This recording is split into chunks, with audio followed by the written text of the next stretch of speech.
When I was at the University of Florida going into my junior year, we were getting ready to play a rival, and I was in the training room. I looked over and I saw some of my teammates putting eye blacks under their eyes, and so I started to think, they're like putting their mom's name, different things like that. And so I started to think, I wonder if I could put an eye black and put God bless, and I was like, I don't know. And then I thought of Philippians 4:13. I can do all things through Christ who strengthens me. I was like, that's an awesome verse for a football player. That's what I'm going to go with. A couple local newspapers wrote about it, but it wasn't that big of a deal. Next couple of weeks, they start selling it at the Gator bookstore, on the sides of the street. They're selling Philippians 4:13. Kept wearing it under my eyes the entire season. We get to the SEC championship game against Alabama. We're getting ready to run out of the tunnel. Well, at this moment, I really felt like God was putting out of my heart to change the verse. But I kind of stepped back for a second and realized that if we won, we'd be playing in the national championship, and that would be maybe the biggest stage that I would ever get to change the verse and put something meaningful on there. So we were blessed to win. In the next 6 weeks leading up to the national championship game, I was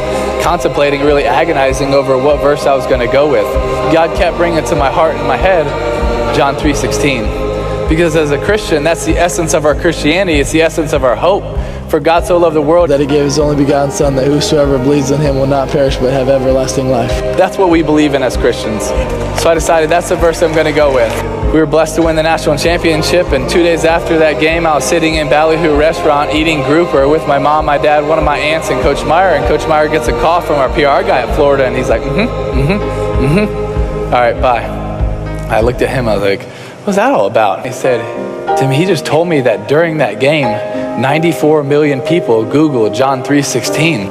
Like, really, how big the God that we serve really is. So many times we put him in a box. The God that loves us, the God that created us, the God that has a plan for us, the God that wrote a poem about your life. He is a big God that wants to do amazing things. And when we just turn around and say, hey, here, God, might not feel like a lot, guess what? He can perform miracles. He can do amazing things. And I really believe the God that we serve wants to do amazing things in us and through us.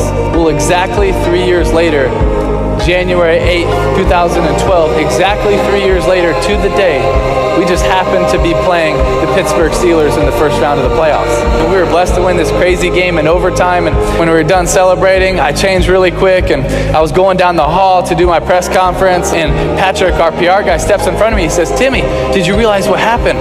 And I was like, yeah, we just beat the Steelers. We're going to play the Patriots. He was like, Timmy, did you realize what happened? I could tell he was being serious, so I was like, what's up, man? He looks at me and says, Timmy, this is exactly 3 years from the time you put John 3:16 into your eyes. I was like, oh, really? That's awesome. That's really cool. He says, no, you don't realize. During the game, you threw for 316 yards. Your yards per rush were 3.16. Your yards per completion were 31.6. The time of possession was 31.06. And the ratings for the night were 31.6. And during the game, 90 million people Googled John 3:16, and it's the number one thing on all social media right now. And I was just standing in that hallway thinking, God, I didn't know that you were doing anything. He has an awesome plan, and you might not even see what he's doing.